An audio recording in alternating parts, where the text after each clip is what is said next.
Ken Rodgers sees the world differently, and it's not just because he's completely blind.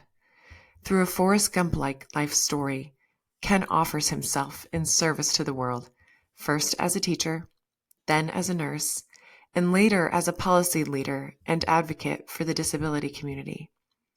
In our conversation, Ken shares about the deep and impactful influence of his mother, who first taught him that our experience of reality reflects our internal attitudes and perspectives. Ken reveals his incredible story of discovering that he had fourth-stage liver cancer in his late 20s, and how, while in hospice, he experienced a baffling and miraculous remission of the disease. Then, how he navigated going completely blind in his 30s, first struggling and then surrendering, and finally finding meaning and contribution again through his work with the disability community. Ken's story is an empowering tale on the alchemy of personal transformation and how one's chosen perspective can turn the most harrowing trials into a source of life-giving power. I'm your host, Katherine Jelinek, and this is the Expanders Podcast, presented by The Skinny Platform, the place for entrepreneurs with something to share and who want to be heard. Hello, everyone. I am so excited today to be here with you on the Expanders Podcast. Today, we welcome a very special guest to me, a very dear person to my heart, Ken Rodgers. He's recently retired from the role as Affirmative Action Officer and Disability Program Coordinator, where he led policy work for the disability community at the Minnesota Department of Transportation. So excited about this conversation. Thank you for being with us, Ken. Absolutely, my pleasure. As you already know, the first question that I'd like to ask you in this podcast episode is, in your childhood, when was the first time you felt an inner spark of what you sensed you'd bring to the world or who you'd be? When was the first time you had a sense of that? This is a very interesting question to me. And prior to you posing the question to me to think about, I really had a blank slate when I thought back to my childhood. I know I had a very challenging childhood. I was the oldest sibling. I have 3 younger sisters, and I do not remember a great deal about my childhood. I learned early on that I had the ability to focus on things I wanted to focus on and forget things I didn't want to remember. It was almost a defensive mechanism that I developed early on. And as an adult, looking back, I've always charged that was my complete defense mechanism. I didn't grow up in a happy childhood necessarily. I didn't grow up in a terrible, awful, most of the time. There were moments, but I grew up very poor. I didn't know that at the time because we always had what we needed. We had, sorry, my phone is yabbering away. So, thinking back on it, with this question newly being asked and me going back thinking about it, I do have a perspective now that I didn't have before. And I really think what helped formulate how I got to today was my mom. My mom was always a positive person. Everything was always possible from my mom's perspective. I don't remember having conversations with my dad about any of this kind of stuff. He just existed in our world.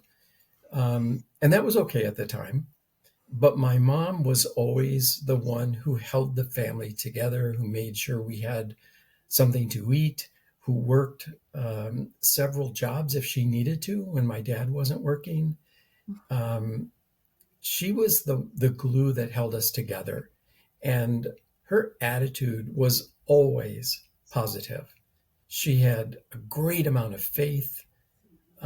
So I learned early on through her modeling that being positive was a healthy way to grow up and be in the world. So Mm-hmm. I think that's my first remembrance now as I go back and think about my early childhood days, uh, more from an even keel perspective. That's where that kind of initiated from and kind of nurtured in me. Wow. And what I'm hearing too is that she was an example and taught you how to that you could choose your perspective and then how to do so. Absolutely. And the fascinating thing to me is that it wasn't until I was older and left for college that I started putting things together that our life growing up was not an easy life.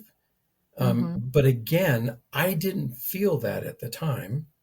And that was because of my mom making sure that we had what we needed. We had all of those things, the support, the love, the energy, that even with her working multiple jobs sometimes, there was always energy for us, Wow. some time for us. And I think that, like I said, that modeling, because it wasn't a taught lesson, it wasn't ever talked about. It's Mm-hmm. just the way we experienced growing up. And learning later that there was all this exterior stuff going on that I had no clue about, Mm-hmm. really kind of cemented that aspect in about the positivity, the faith, the just moving forward in a positive way. Wow. And that how you feel about something creates your reality more so than the actual exterior because your reality wasn't what you later heard your exterior was. Exactly. And also looking back, I think there are aspects of growing up that I shouldn't feel good about. Mm. Um, and I say that from a sense, not that it's a value statement, but growing up less affluent than my classmates, um, then graduating and going to college, I put myself through college because my parents didn't have any money. And Mhm. I wanted to go to college. There wasn't ever a question about that. So I went to a local college, a university, and worked my way through. Um, I didn't get it done in 4 years. I got it done in more like 6 years. Wow. But that was okay because Mhm. I was footing the bill and I was paying as I went along. Mhm. And when you look back at those kinds of things and compare it to all your buddies and your friends, and they're all doing it in the more traditional way, their parents are sending them to college. They Mhm. don't have the same kind of exterior worry that I might have had. Um, that can build in some resentment. And I never experienced that. Mhm. Um, I had early on joined a fraternity, and the Mhm. fraternity I joined was academically based and sports related focus. So that was an important component of being a fraternity person. Mhm. Um, Again, I was surrounded by people with all kinds of different experiences and different walks of life, people that grew up what I would consider affluent or privileged, Mhm. and those of us that struggle a little bit more. But we all were in this same place together, and um, again, all of those experiences just helped mesh my understanding of who I was and that I was okay. That's beautiful, especially to not question yourself at some of those adolescent years where I think our inner critics begin. And that's Right. so remarkable that you had that inner core and that centeredness. And the other thing, I knew from a really early age, probably in my early teens, that I was different from other boys that I was growing up with Hmm. in my neighborhood. I knew that I was different, and later on was able to identify that as being gay. And Hmm. so that never was a question for me. It was never um, a negative aspect. It was just me knowing that was just who I was and accepting that. And again, nobody taught me to accept that, except I think, again, it reverts back to the modeling my mom did. Mm. Um, it was never a horrible thing that she had to work 2 jobs. She did it, and she did it with joy. Wow. Um, so I think all of those things really built in me and gave me the building blocks to not have it be a negative aspect of something I needed to worry about um, as Mm. I grew up. And in time, I came out in my fraternity. That was huge because Yeah. there weren't very many of us. and but the support, again, because I was a fraternity member, the support I got was just amazing. That's Um, remarkable. What decade was that? To just give us context, because I don't. it, You look you look youthful, and so I don't think thank you. anyone can tell how old you are.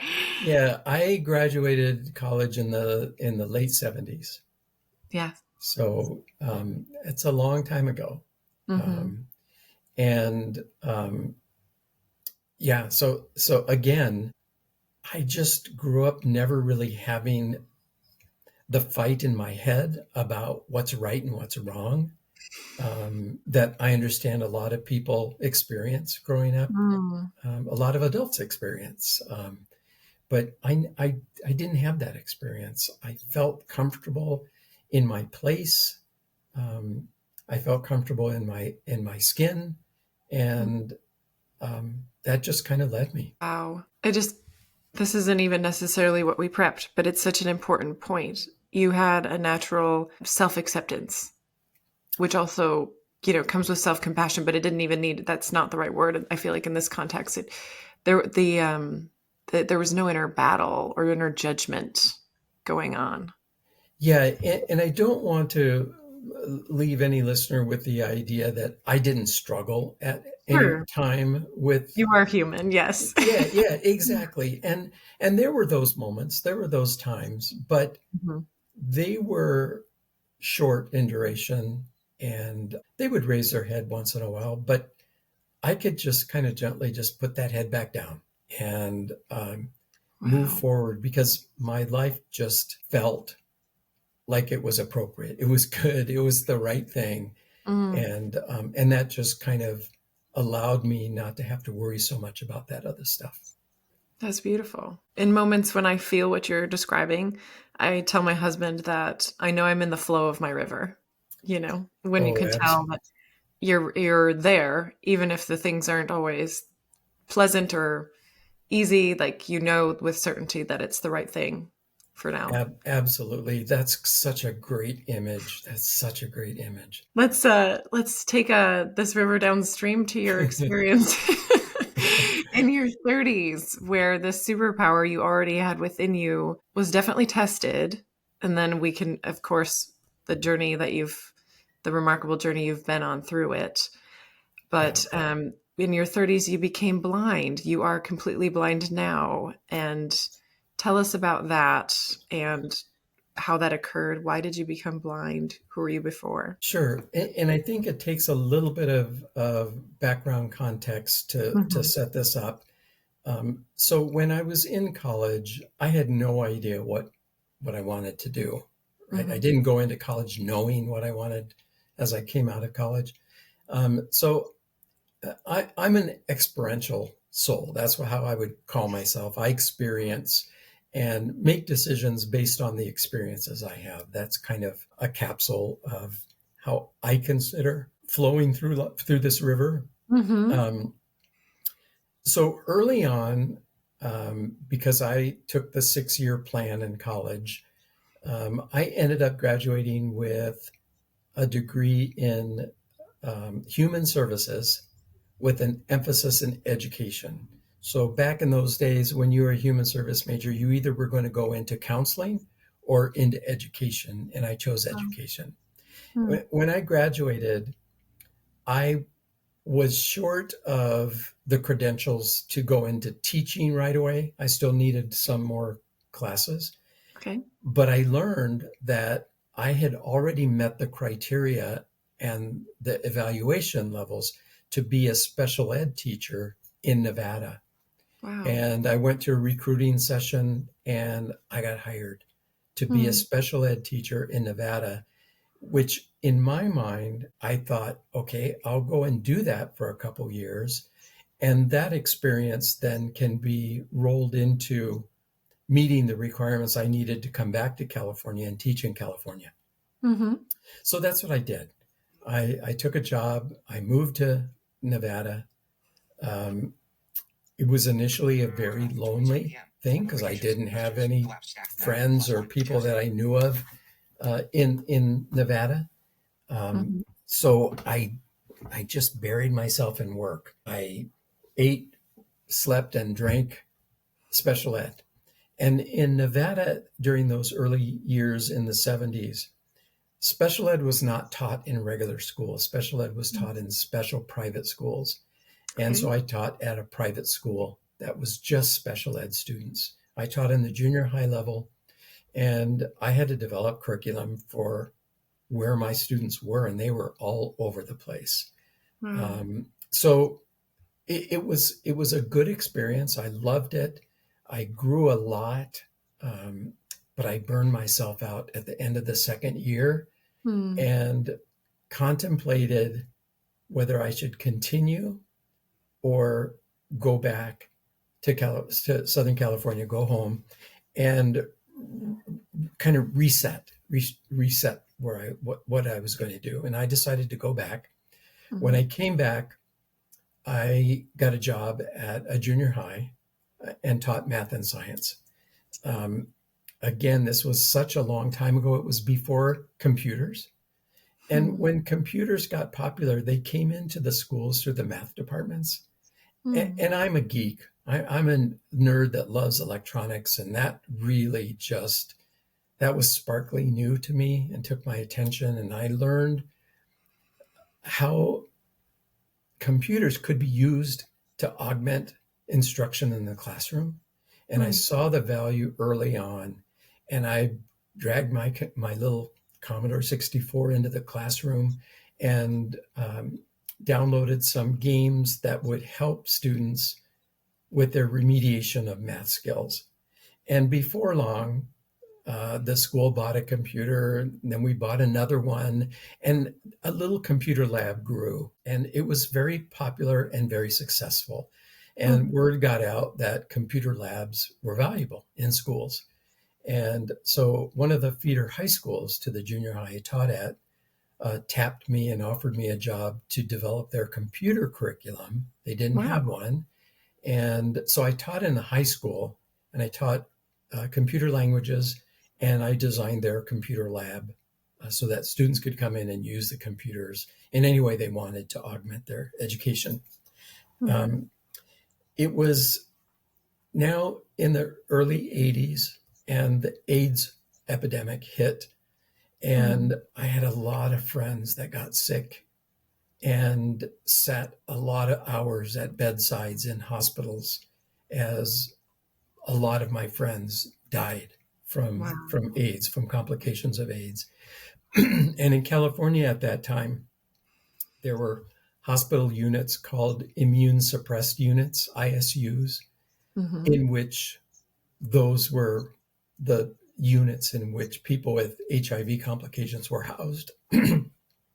So I got to spend quite a bit of time, excuse me, with nurses that had specialized their healthcare around serving patients with AIDS and end of life services.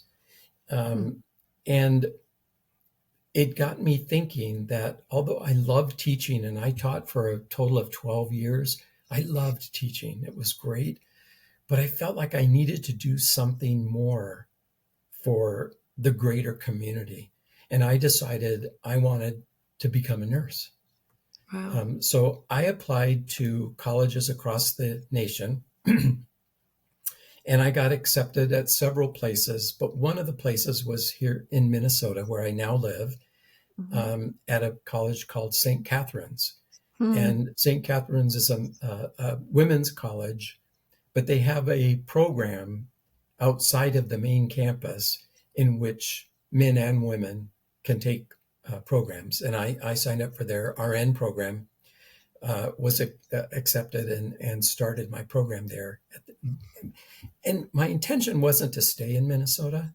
I've never been to Minnesota before, so it was quite an experience, a change. I grew up in Southern California. I didn't know weather until I moved to Minnesota. Right. But seasons were beautiful. Mm. When everything looked like it was dead and never coming to life again in the dead of winter, and all the ice and snow, then we would have fall. I mean spring, and everything would burst to life again slowly, and it got so lush and green and beautiful and sunshiny, and those seasons were brand new to me. So I was like a kid in Candyland. Wow. And I loved it and felt very comfortable in Minnesota. So before I graduated from nursing school, I got offered a job at one of the large hospitals and I became a cardiac nurse. I started my nursing career right away after graduation. It was just seamless. And I was really loving life. 6 years into my nursing, I started experiencing eye issues and went to have them checked out, and learned that I had a rare retinal eye disease that there was no cure for, and I would be completely blind in a year. Wow. That was some tough news to hear. And how old were you then? I was in my 30s, probably 33, 34. Mm-hmm. Um, and, we fear what we don't know. That causes fear in our bodies. And I was so fearful. I was not able to do anything. I was just kind of stunned. I went through the motions while I could continue being a cardiac nurse, but eventually my eyesight was such that I could no longer be a safe cardiac nurse, and I needed to stop. So I stopped working, and in my mind, being fearful of what I didn't know, I thought that was the end of my life. I was never going to be able to do any kind of work ever again. And I went into this deep depression.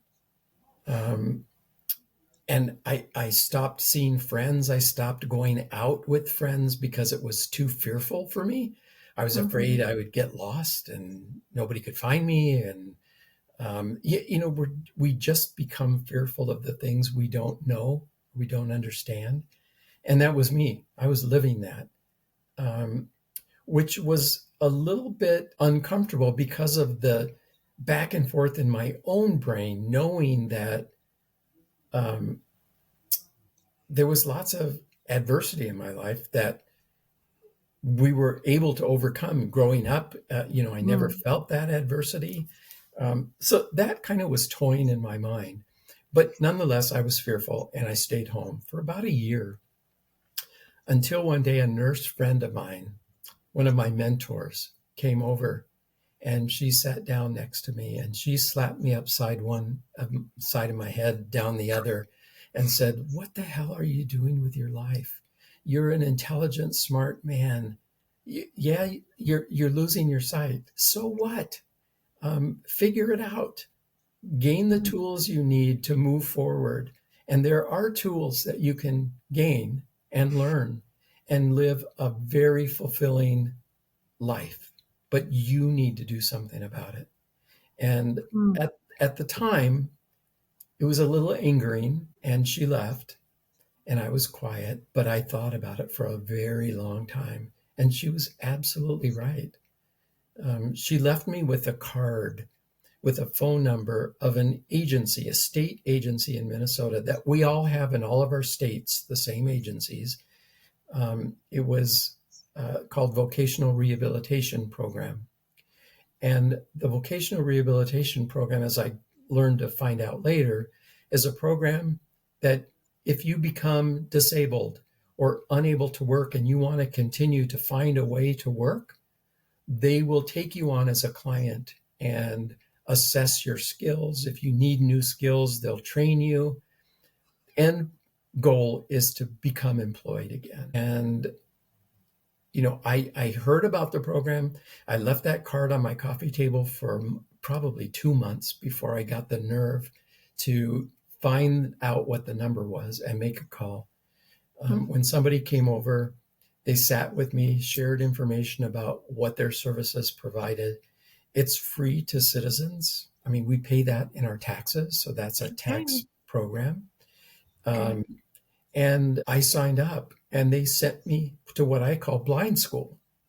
I Mm. went to a school where I learned how to use computers differently. I learned how to use screen readers. I learned how to use audio.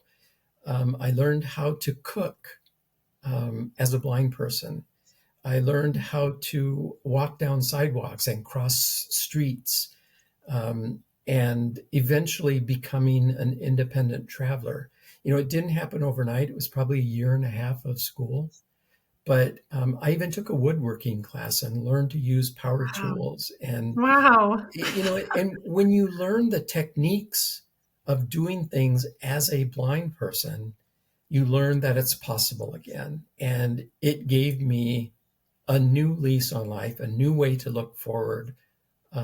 Just understanding that there are skills that people use, that it doesn't have to be just fear based. Once you learn these tools and you learn to master them, you can become independent again. And I did. That's what I did.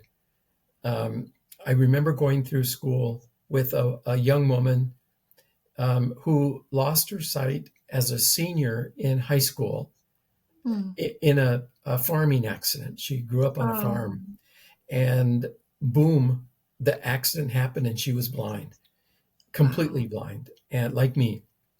And she was the most vivacious and full of life person to be around. I just was drawn to her. We became Mm. buds, spent a lot of time together. And I can remember her talking about, all she ever talked about was wanting to graduate so she could be an independent traveler and qualify to get a guide dog. And Cool. I never even considered a guide dog. I just didn't ever think about that as a possibility. But that was her goal. And as soon as she graduated and time passed, she got a guide dog. And her life continued on this upward trajectory. She went out and did things. She went places. We would share stories on the phone, and she said, "I did this, I did that." And what did I do? Nothing. I stayed home. Um, I had skills to go around and not be afraid of being lost, but it wasn't something I was super comfortable with. But I saw her life just take off with a guide dog. And so it got me thinking about how life could be different if I had a guide dog. Mm. So I eventually then went to guide dog training and got a guide dog as well. And it changed my life. It added a independent level that I hadn't experienced before. So as a person fully blind, totally blind, and in the blind world, it's pretty rare to be totally blind. A lot of people have partial sight, maybe have a little bit of peripheral, maybe have a little bit of central vision, but to lose it completely, um, it's a low percentage of people that have vision loss.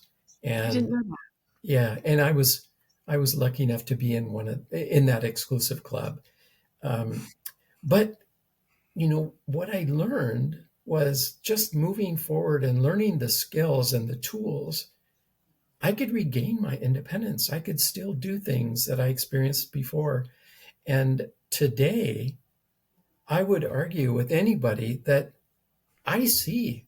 I see things. I don't see them the way you or some of your listeners might see things with your eyes, but I Mhm. experience things that in my head are part of having a vision. Hmm. I'm still a very visual person, even though I don't have any vision. Wow. But I learned also after I graduated from that blind program that I needed skills to think about working again and Mhm. becoming a productive member of society. And I didn't have the right kind of skills. So vocational rehabilitation sent me to graduate school. And I went to graduate school as a blind student, and went to the School of Public Policy at the University of Minnesota, Humphrey Institute, and learned management and governance skills. And my second degree, my minor was in disability policy, because I wanted to learn about how could I change the system so that it was easier for people like me to get the services they needed. So class materials needed to be prepared differently for me because I couldn't just get a printout of whatever. And that was a little bit of a chore. So I wanted to learn how to change the system in an effective way to make life easier for people. That was the emphasis on the disability policy. That took me into becoming an intern at the state, in a state agency, the Department of Employment and Economic Development. And I worked for vocational rehabilitation, the program that put me through college, put me through graduate school, put me through blind education, and prepared me for employment as a blind individual. But I was a policy wonk, sat at a desk, read policy, wrote briefings. It was a desk job, and it was excruciatingly boring. Interesting. Yeah, my career being a teacher, I was in front of a classroom, even though they were young students.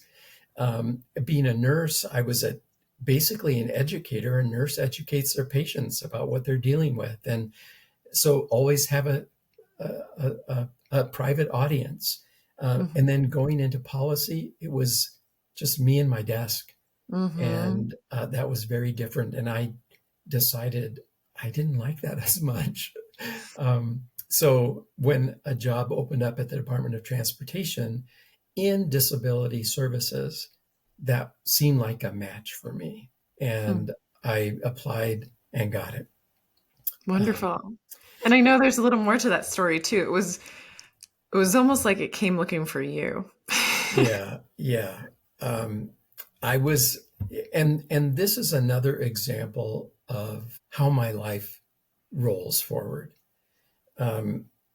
I was on vacation, and one of the individuals I met working at the Department of Employment and Economic Development was a doctor with spinal bifida, and she had been a practicing physician and had to stop being a practicing physician because her spinal bifida flared up. And I met her through vocational rehabilitation, and we became buds. As she gained her skills back as well, she decided that she wanted to open a practice again. And I was a registered nurse.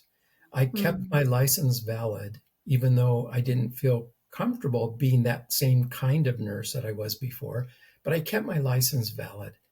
And she asked me if I would be willing to open a clinic with her.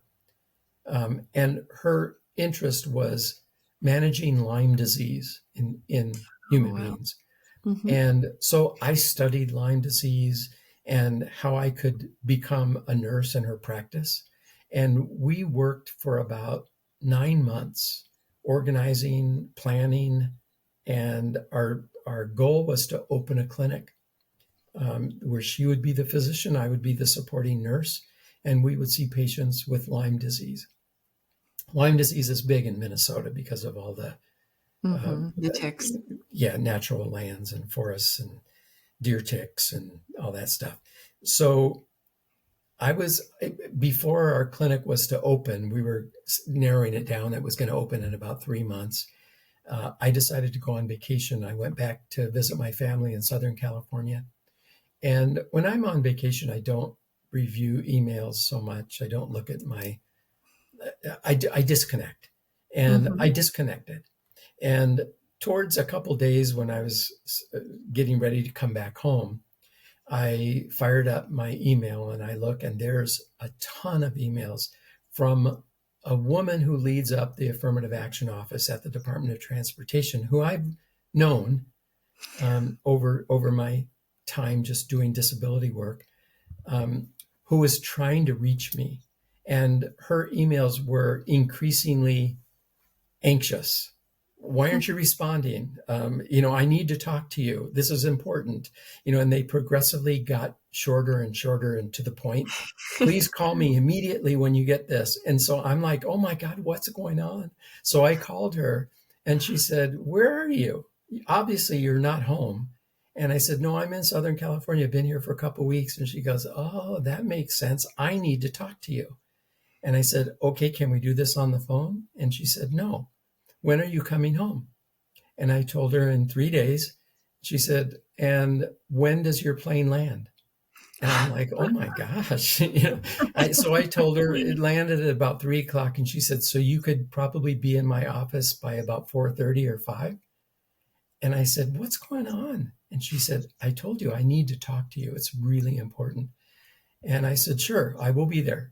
So I got picked up from the airport, went directly to her office at the Department of Transportation and sat down next to her. And she just smiled at me. And she had a stack of papers on her desk. And she said, I have a job that's open. And this is a stack of applicants. And I don't see your resume in this stack. And I said, well, I didn't even know you had a job open. What job is it? And I've been gone. And so I missed this whole thing. And she said, obviously, she said, and she described the job. It was a disability programs coordinator at the department, working with people with disabilities and medical conditions and helping them continue to work. And she said, none of these applicants are people that I feel can do the kind of job that you can do. I want you in this role. Will you give me your resume and will you apply for this job? And I was torn. I said, well, I'm planning on opening a clinic with a doctor friend of mine, and that's where my thinking has been. So I need to think about this. Can I have the weekend to think about it? She said, absolutely, but I want to hear from you first thing Monday morning. And first thing Monday morning, I said yes. This was a dream job for me. And again, this is just indicative of the way my life flows, the way my river flows. I've just always had opportunities presented and just felt in my gut when it was time to take that opportunity, and having the faith that it was the right thing to do in the moment, and having that confidence and finding out later it was the right thing to do. And I did that job for 15 years before I retired, and would probably still be doing it if it wasn't for my age. But in figuring now, I want to have some time to do some things in my life that I haven't been able to do, like travel more and things like that. But all along, my life has followed this pattern of experiences presenting, and me understanding that I need to consider that, and some of them with faith and with just the understanding that this was, and knowing that this was the right thing. Take it and move forward. Yes. And There was also a time between when I lost my sight and after I graduated from blind school that there was a time there of a couple of years of before I actually entered grad school. And I learned in one of my blind school classes that in China, massage therapy was reserved for blind people, because it was thought that blind people using their hands could be more intensely in tune tactily with another body and would make really good massage therapists. So I decided to go to massage therapy school first off, and learn massage therapy. I became certified. Even when I was a nurse, I was more aligned with the holistic approach to healing as opposed to being 100% Western medical model. I learned early on that some of the best healing time with one of my patients was not doing medical cares on them, but sitting and chatting with them, talking, Yeah. engaging, interacting with their essence. That was the time that people remembered most, and that I remembered most about my nursing career. Those really positive things. The rest of it was work. The rest of it was just stuff you do. Um, Mm-hmm. and so holistic has always been a part of kind of my makeup, underlying Yeah. makeup. And when I became a massage therapist, I learned the value of energy and how to manipulate my own energy to enhance a massage. It intrigued me so much that I signed up for a certificate program at a local college to become a holistic health studies person. And that holistic health studies program taught me all kinds of different energy modalities, hands on healing, um, touch therapy, all kinds of different energy modalities. And then as students, we practiced them with each other. We got a hands on experience of using energy healing in all sorts of modalities. And that was a 2-year program. So learning energy, I learned a lot about what drives me Mm-hmm. and how connecting with that energy could really be to my advantage. So it was never a scary thing, connecting with your energy, feeling vibrations, and knowing that healing takes place through energy. Um, that just became a part of another part of the weave of my fabric. And um, I wrapped up energy work into my massage therapy and started a very successful massage therapy service. I and but then massage was really physical for me, Yes, I've heard and, that before. and Mm-hmm. it took a lot out of me. Mm-hmm. And I realized that I didn't want to do that as a job. I Mm-hmm. wouldn't mind doing that on the side, Mm-hmm. um, but It's I a gift. didn't. Yeah, yeah, and I just didn't want it to be an everyday job thing Mm-hmm. where I might grow to resent it. If And it's taking too much, I absolutely could see that if it becomes yeah, a numbers game of so many clients rather than an offering. exactly, exactly. And so I cut down my massage, but I had clients that wouldn't let me stop. Right? I'm sure So we could feel it. yeah, yeah, and I kept several for quite a while, but I weaned that down, and that's when I started going thinking about grad school. Um, Wow. but this energy awakening part of life was really changing for me. Mm. Learning about energy, I focused in on aromatherapy. I learned a lot about essential oils and about medical grade essential oils, not the essential oils you buy in a drugstore off the shelf, but medical grade clean essential oils that were processed in a really clean, healthy way, no chemicals. And I learned the value of using essential oils, and I incorporated essential oils into my massage therapy with the few clients I had, and they responded in an incredible way. So I Mm. was able to kind of experiment as I went along and learn the value of this kind of harnessing this energy work, and really put it together that all my life I have been tapping into this unknown energy source to make decisions and to choose my next path. So that became more of a direct intentional focus for me.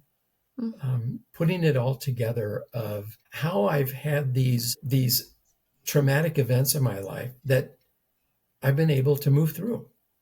And in thinking about it, it's all because of the belief in a higher power, number one, and that this energy source is a tool to tap into and to harness in a positive way. And that's Mm. really what's guided guided me to where I am today. I can hear that and used it as a gift in multiple ways.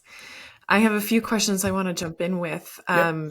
and to reflect back on two things I heard you say. But first, to just comment that your story has a Forrest Gump feel to it in a way of just so many unique and different chapters and ways that you've offered yourself to the world.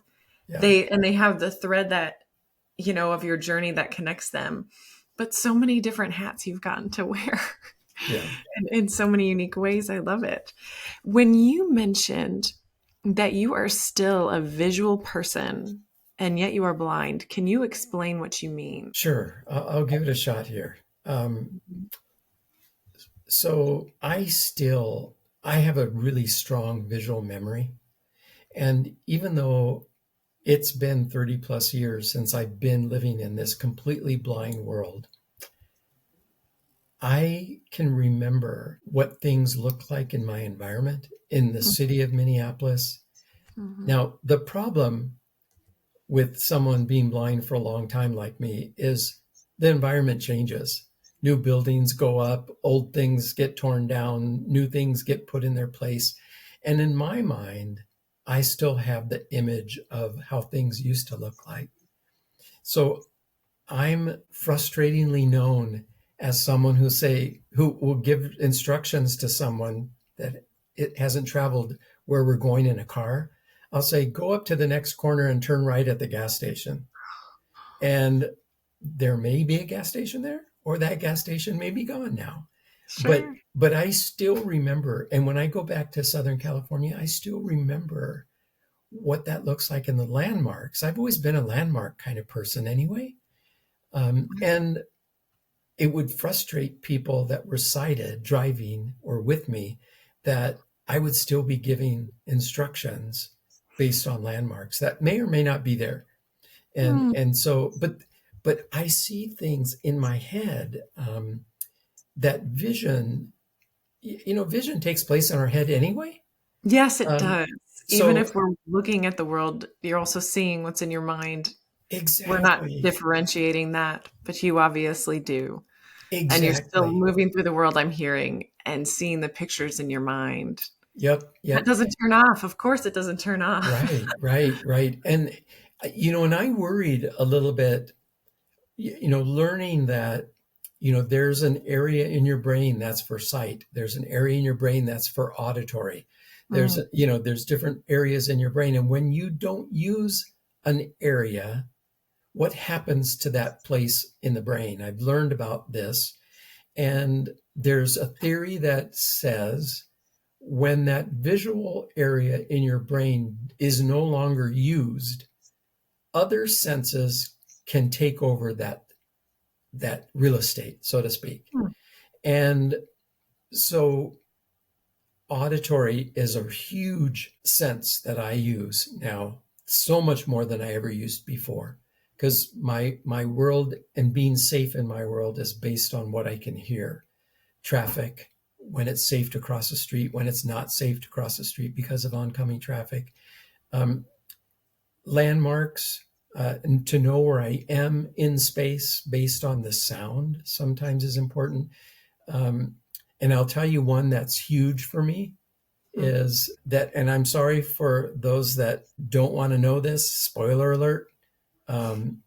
But I know when I stand at an elevator, I press the button. Maybe I want to go down, and I'm maybe on the fifth floor or something. I press the down button, and there's Hmm. people standing next to me, and the elevator comes. I know which direction that elevator is coming. Really? Well, because you're listening to the movement. Well, Tell me. partly, Mm-hmm. but there is a sound that elevators make when they open the door. Two tones if it's going down, one tone if it's going up, Oh, or a interesting. low tone if it's going down, and a high pitched tone if it's going up. And most people with sight never hear that sound. No, It's I've never just noticed that. it's part of your background. You look with your eyes, you look at the where the button is, what lights are lighting up, what direction the arrows lit up.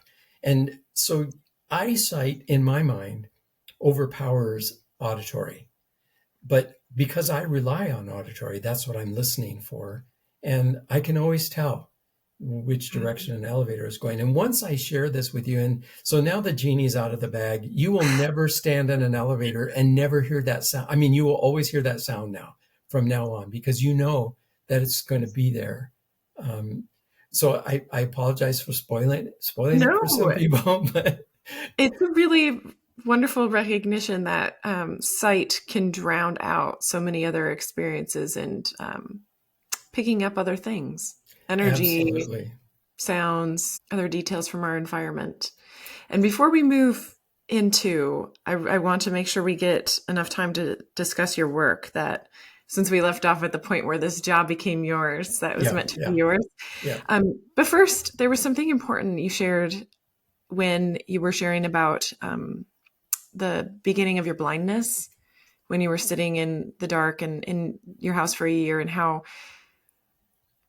foreign, I feel like, was part of what you were describing, the experience of that you were having, was because you had experienced adversity and it hadn't felt like that.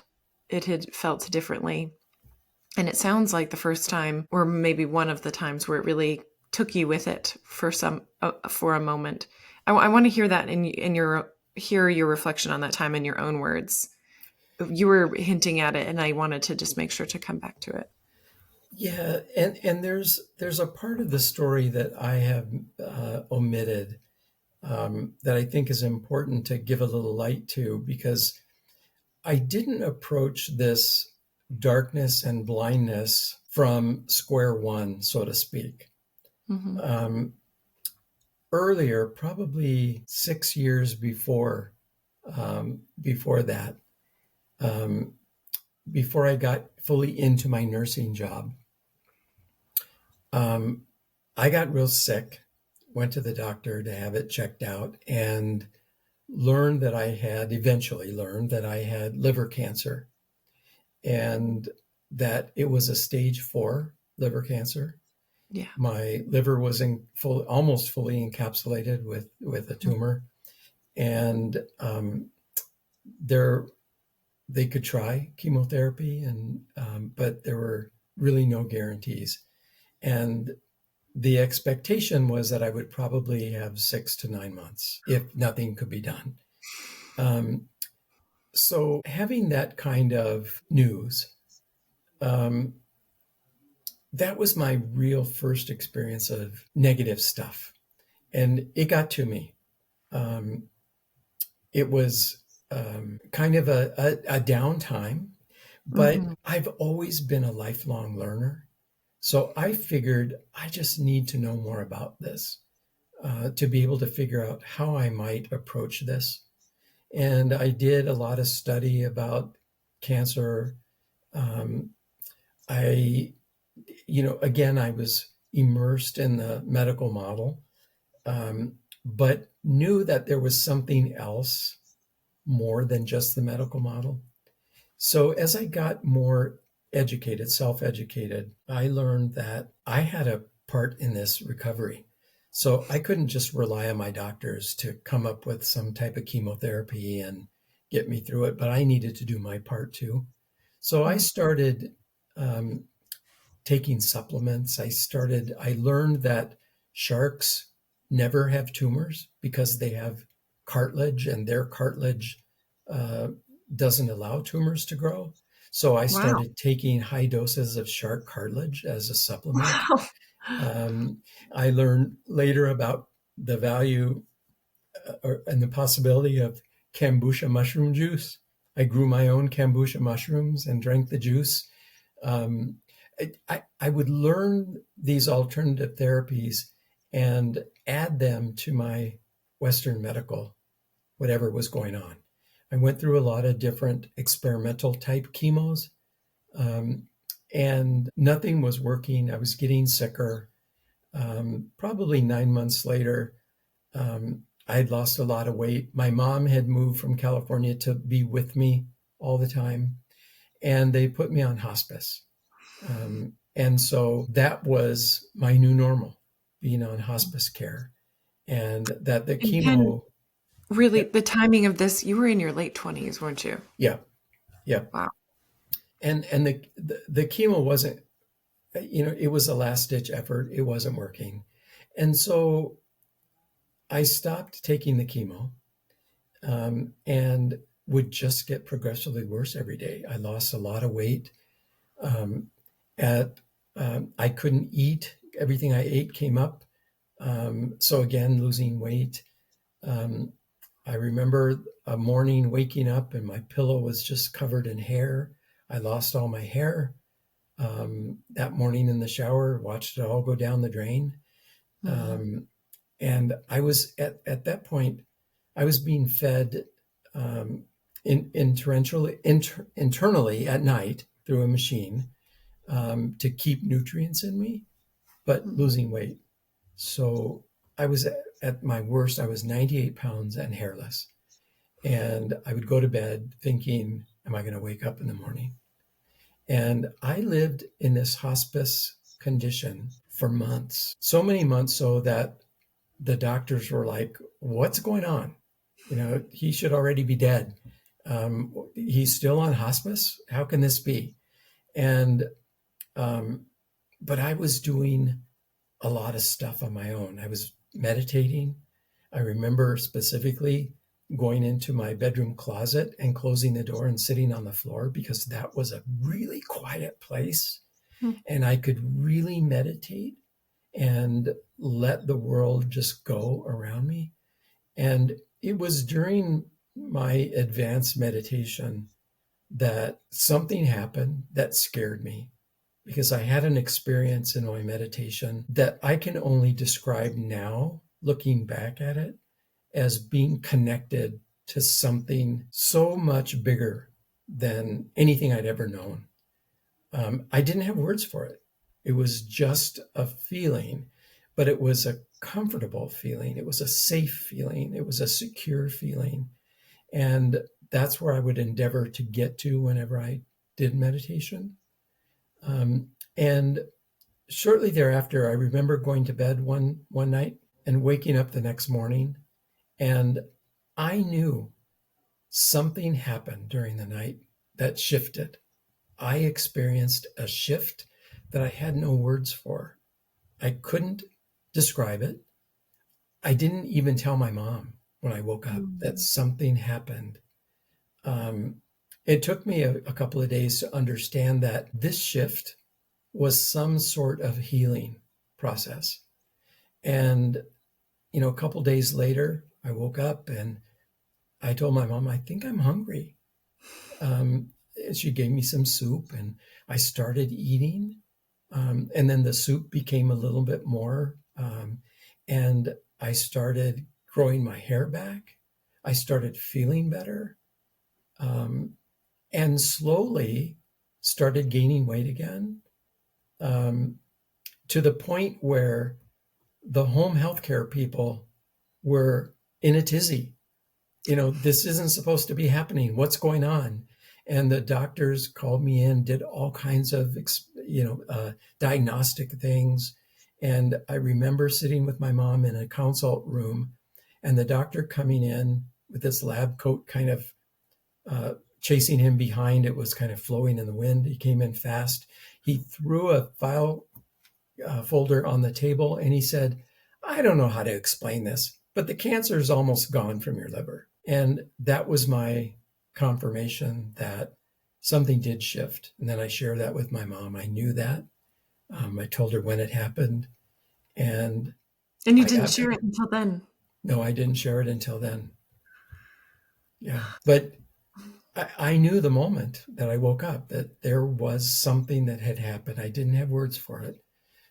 So I think, again, that experience, those experiences become who you are. They become just guiding perspectives.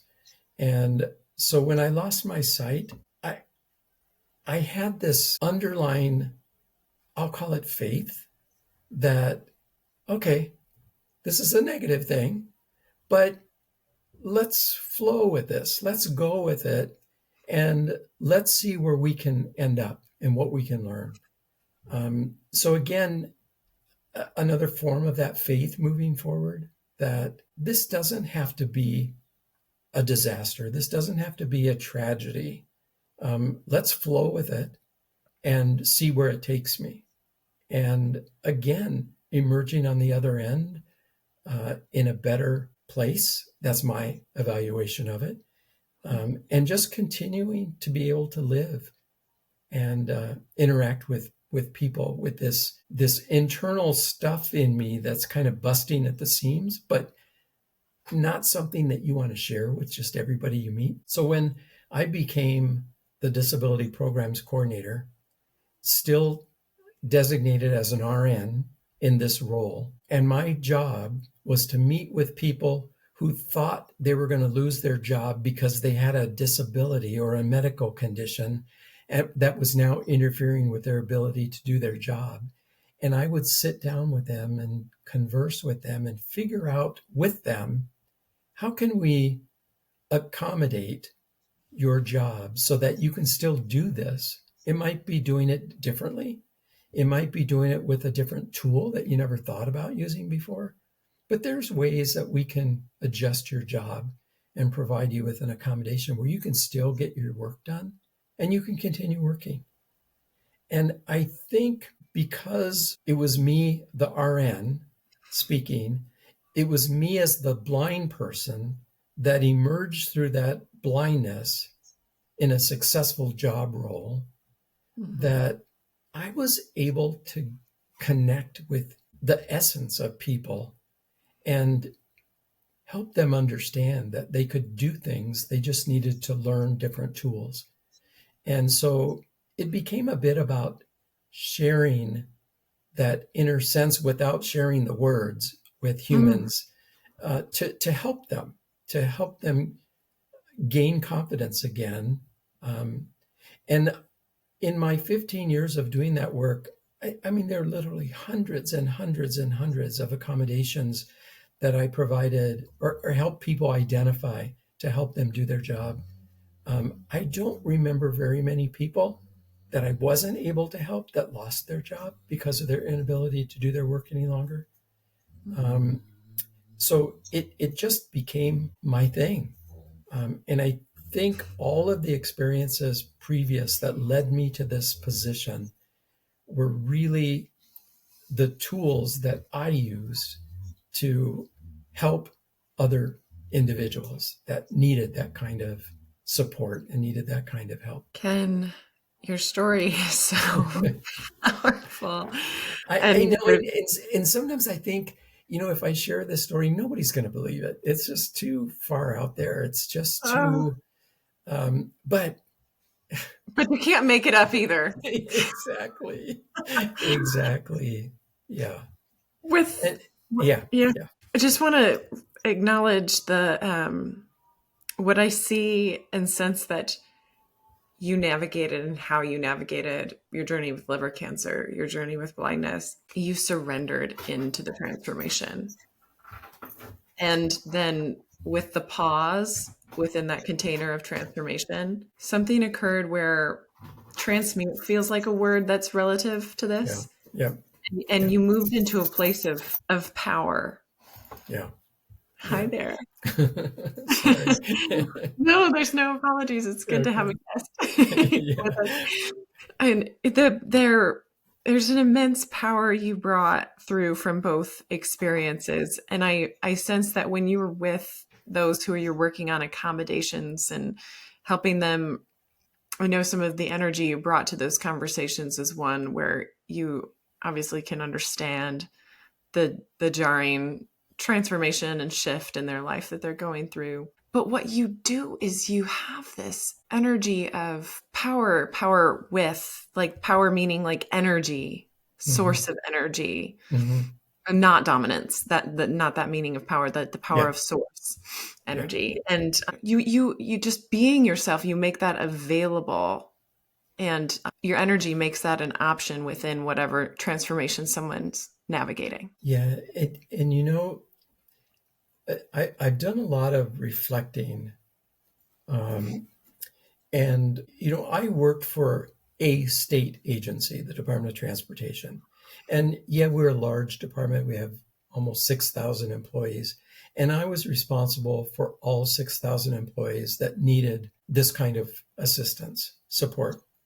In my work with individuals, as I have reflected, what I take away is when someone is faced with something new and traumatic as a disability or a medical condition or an illness, whether it be mental health related, physical related, sensory related, it throws that individual into the middle of this lake of fear.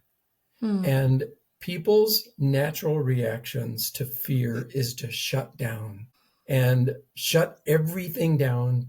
Let's protect ourselves, and just go within, and not in a healthy way. It's a very scary thing, and people oftentimes, my opinion, don't feel like they have the skills to really delve into it. But my life has taught me that fear is just a word and acceptance is another word. And while it may not be so simple just to say, I'm not going to fear this, I'm going to accept it and move forward, that in and of itself can be a fearful thought for a lot of people that just don't have a lot of experience or perspective dealing with this. And so it was really common for me to have conversations with people that were stuck in this fear cycle. And because of who I am, and because of my ability to, I guess, understand where somebody else is kind of stuck, I could have these conversations that would be sometimes quite personal. But again, because of my credentials, I was a nurse, I was trusted.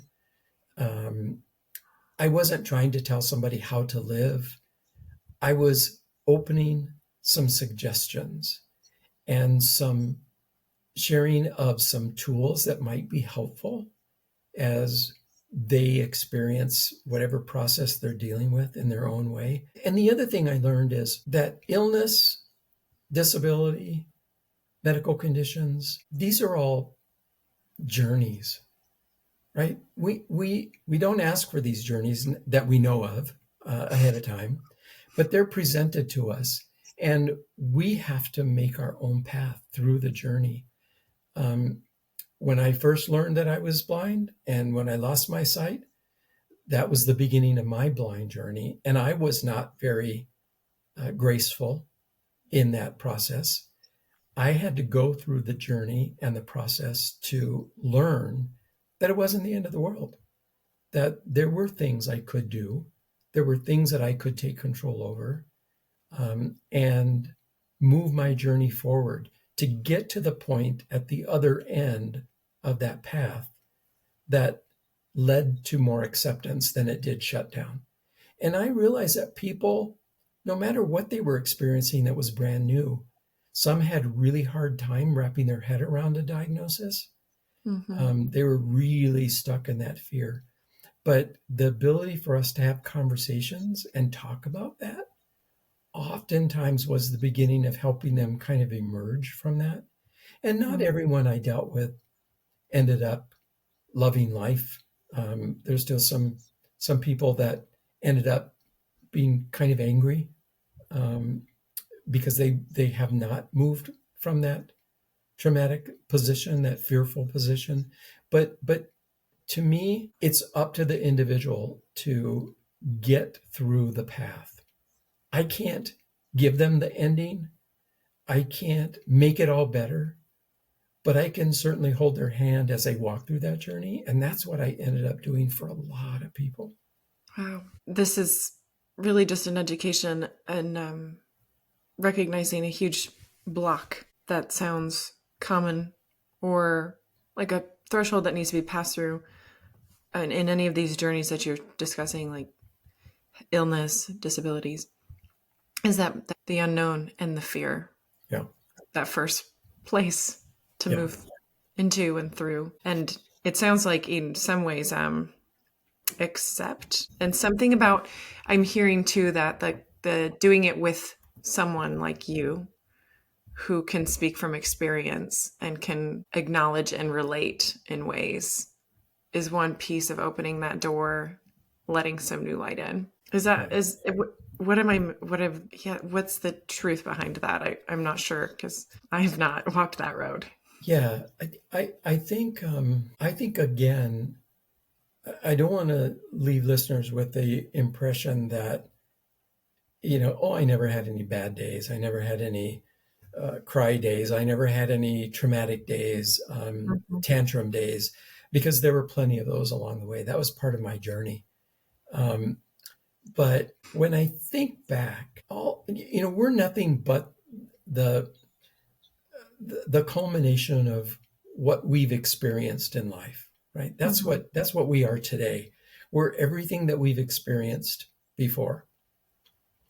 And understanding that we all have different experiences, and we may even experience the same situation, but we experience it differently, right? Because again, it's from our own perspective. Mhm. One of the things that I learned over time was that in the emerged world I live in today, I have a perspective of living life as a fully able-bodied person, fully sighted, alive, no sickness, and I have an experience of living life as a completely blind individual. Um, that gives me a perspective that is so different Mhm. than 99.9% of the rest of the population, right?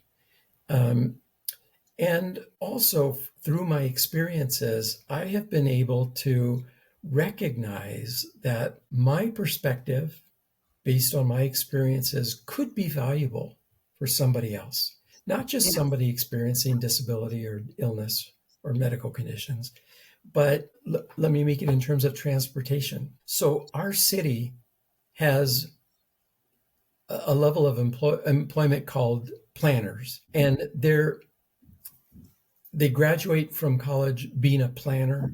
They could be a transportation planner, they could be a program planner, but their job is to plan projects. And so they plan projects, and I'll say maybe streets, intersections, signals, accessible pedestrian signals, pedestrian ramps. They plan those things according to building code, according to the ADA, according to what they believe is what's needed to solve a traffic problem. They don't aim to plan something that's not going to work for people. They use their own experiences, which are limited to their experience, and they make the best judgments and plan something. Well, then I come along after it's been built and it doesn't work for me. Mm. And it's like, oh, who built this and why would they build it this way? This doesn't work for a blind person. And so engaging with that individual, um, there's a strong emphasis in wanting to blame them for building something that doesn't work. But I learned that there was no malintention in the planning of that project. They planned it without having a full perspective that could help them build a better tool. Not their fault. Right? They did they used their education, they used their experiences, um, but the benefit of collaboration, with engaging with someone like me or people with different experiences, talking about a project could assist the planners to make a better project all around from the beginning. And I learned that it was really important to share my perspective in a Mhm. healthy way to help people better understand what they were doing in their own jobs and rights, to be able to come up with a project that worked for more people. And that was a hard lesson to learn. It took a really long time, but it got me to join a lot of disability advisory committees, I'm a part of the Disability Travelers with Disability Advisory Committee at the airport, our Minneapolis St. Paul International Airport, where we meet each month to talk about how we can become a more accessible airport experience for all travelers. Wonderful. I chair the Minneapolis Advisory Committee on People with Disabilities, which is also known as the Mayor's Disability Committee, where we provide advice to all city departments when they're trying to design projects so that they get a blend of how is this project going to affect those with disabilities that live in our city so that the project can be built better to meet everybody's needs. That became a really important piece of what I continue to do on my disability community work. It's all volunteer work, but it's really essential. And I think it's really changed our city and our state to some degree because people now feel like reaching out to use resources that are available and get different perspectives is a valuable tool. They don't see it anymore as a defense where they have to be defensive about their projects. Accepting one's own limitation can be quite difficult. And learning how to finesse a conversation so that I'm not telling somebody what to do. I'm just sharing my experience. This is how I experience it. Now, knowing what you know, how can you take that and add that into your goal of creating a good project? That's been the greatest lesson that I've learned in how to be helpful and not an obstacle for continuing this, what I feel is really important work, because nobody has a perspective like I do, right? And all people with some sort of experience that's different than anybody else's has a value to be able to share that. Creating the space to be able to do that is the biggest obstacle sometimes. It's wonderful that you've been able to make that space open, that space for shared experiences and perspective sharing. And so wise of you to share your experience, adding information, and allow the intelligent and well-intended people to figure it out. And there's no, you're not naturally attacking anything, but the change occurs in the way of just, like you said already, collaboration, which is really beautiful.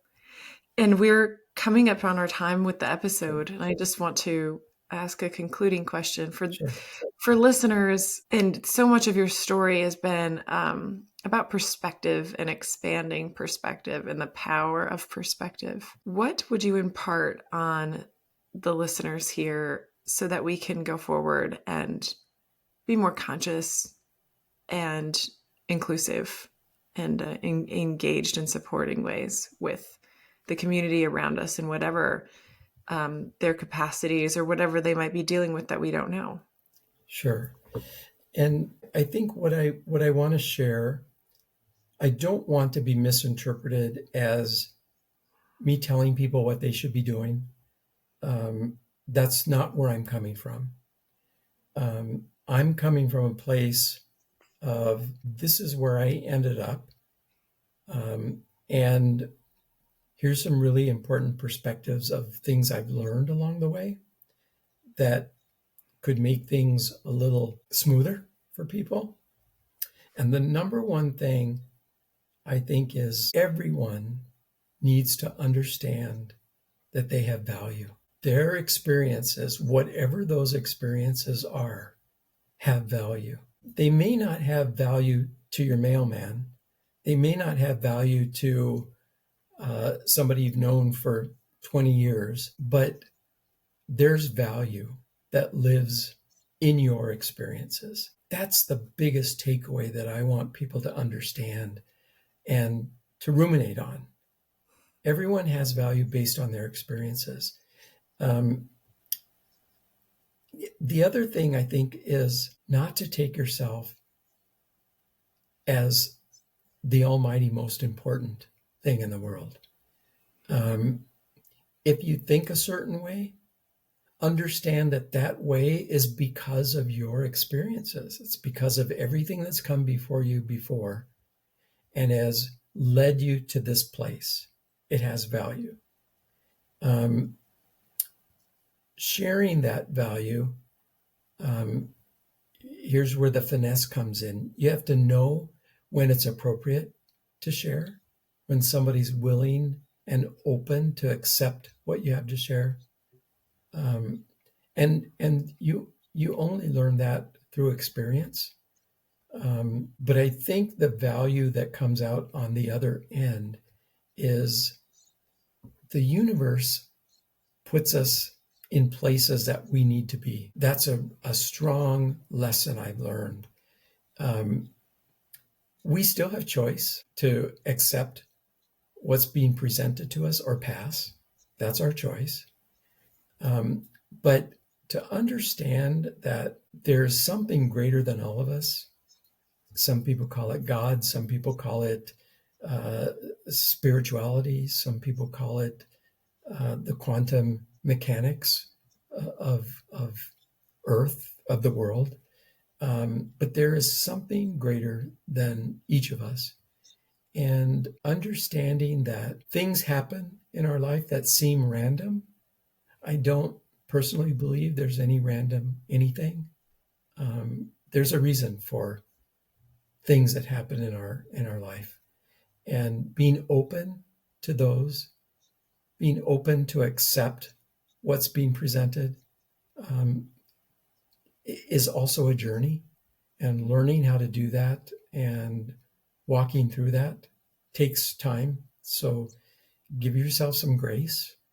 But I think there's a value in all things that happen to us as human beings. And it's there for us to think about it and choose it and ride that flow if we choose to, or pass it on. Maybe it's not the right time. And that's okay. That's for each of us to decide along the way. I think that's really my I'll call valuable parting words. Ken, thank you so much for all the wisdom you've shared by sharing your experiences and the resonant power of your perspective and all you have to share through what you've experienced. It's really remarkable. And I know that I'm taking a lot away from your story. And I know that this will be a powerful episode for listeners to hear in so many ways. Thank you so much for your time, Ken, and for sharing your experiences with us. Oh, you're absolutely welcome, and my pleasure. Wonderful. That's a wrap. Thank you so much for listening with us. Thank you for listening to this episode of the Expanders Podcast, presented by The Skinny Platform.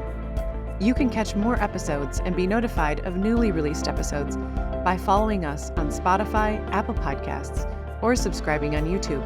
For more information on the Expanders Podcast and The Skinny Platform, visit our website, www.theskinnyplatform.com.